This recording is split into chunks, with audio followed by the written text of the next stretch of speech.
Well, don't know what it want to do out here. Don't know if it want to be hot, cold, warm. I'm glad I didn't walk all the way back to the house.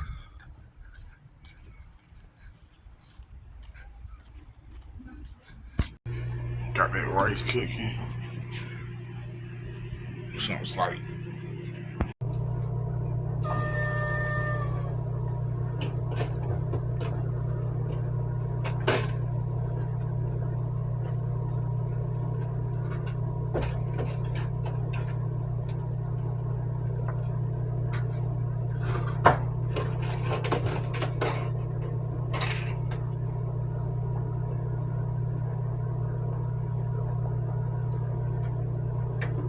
Everybody around me got jobs, but they broke.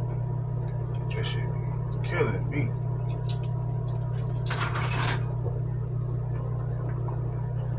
Them niggas tricking.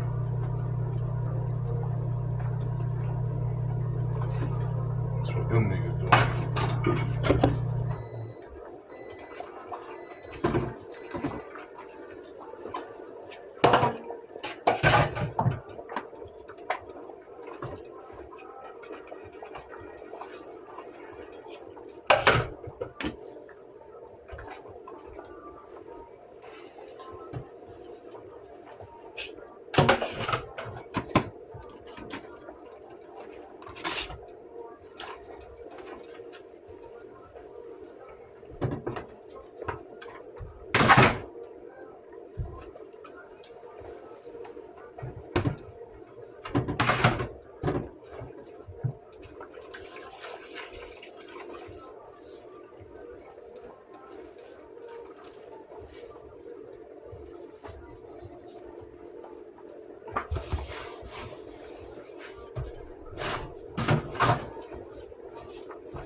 The game was blasted with comparisons. Despite not seeing the instant success of Tony Hawk, it was loved by critics, being seen as technically superior to Tony Hawk with an almost sim-like approach to the sport. See, while Tony Hawk's Pro Skater turned skating into a fast-paced, arcade-style experience, Thrasher was the exact opposite. It had no trick chaining, no easy landings, and if you didn't stick your landing perfectly, you weren't eating paper. This was a skating sim before skating sims were even a thing. And trust me, this game did not hold your hand. If you weren't precise, you'd wipe out a lot.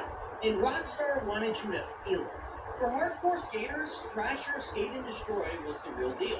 It was all about authenticity. Tricks had weight, balance actually mattered, and every session felt like a challenge. And then there was the risk factor.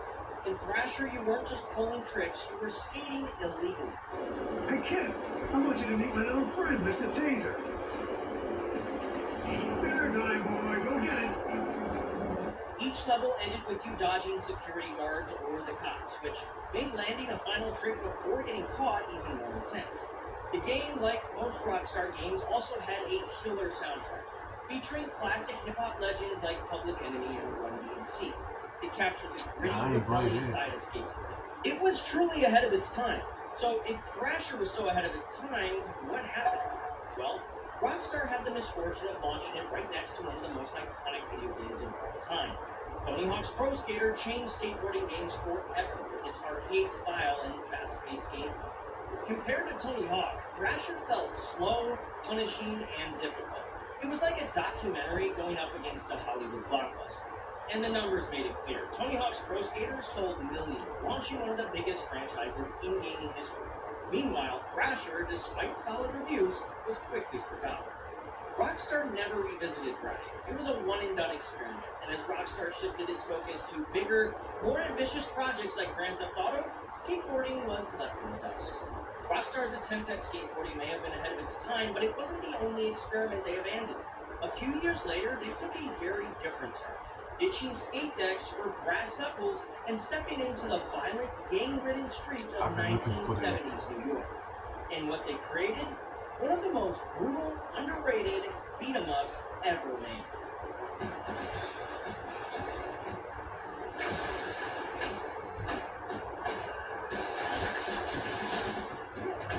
In the mid 2000s, Rockstar was known for two things: pushing boundaries and making influential open-world games.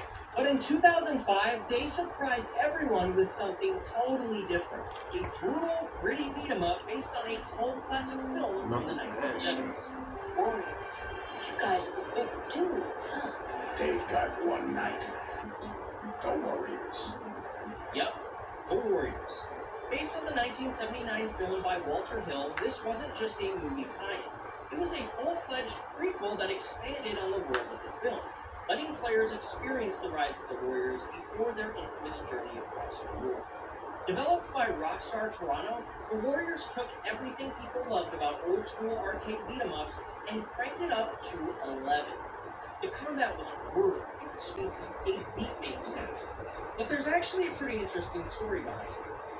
Beat a raider, beat a raider, beat a raider. Check it. Oh. No game in Rockstar's history is more confusing or more innovative than Beat a Raider. This was Rockstar's attempt to turn the PSP into a portable beat-making studio. But why? It all started with one guy. Ooh, that's dope. Timberlake. Yes, the legendary producer behind artists like Jay-Z and Justin Timberlake. Rockstar teamed up with him to create something that wasn't just a game. It was a legit music-making tool. The game came with hundreds of built-in loops, plus an 8-track sequencer for serious beat-making. It was basically a mini digital audio workstation, except, on a handheld gaming console. Timbaland wasn't just a face on the cover either. He contributed custom beats to the game, so you could remix them or use them as inspiration. This was years before mobile music-making apps blew up. In a way, Rockstar was ahead of its time. If Beat a Raider had dropped a couple of years later in the smartphone era, it could have been a viral hit. Critics praised Beat a Raider for its depth, but it didn't sell like a Rockstar title, which makes sense. This wasn't what Rockstar fans had wanted. They were here for open worlds and chaos, not virtual beat. So, Rockstar quietly moved on. And after attempting to turn you into a music producer, Rockstar would make a game that would push the boundaries of facial animation technology and make you question whether a person was lying, just by looking at their face. I'm not lying, you got it relax, that was it! This is your chance. Don't panic. Coming into the 2010s, Rockstar was known for games where you could engage in your darkest desires, from theft to murder and graphic violence.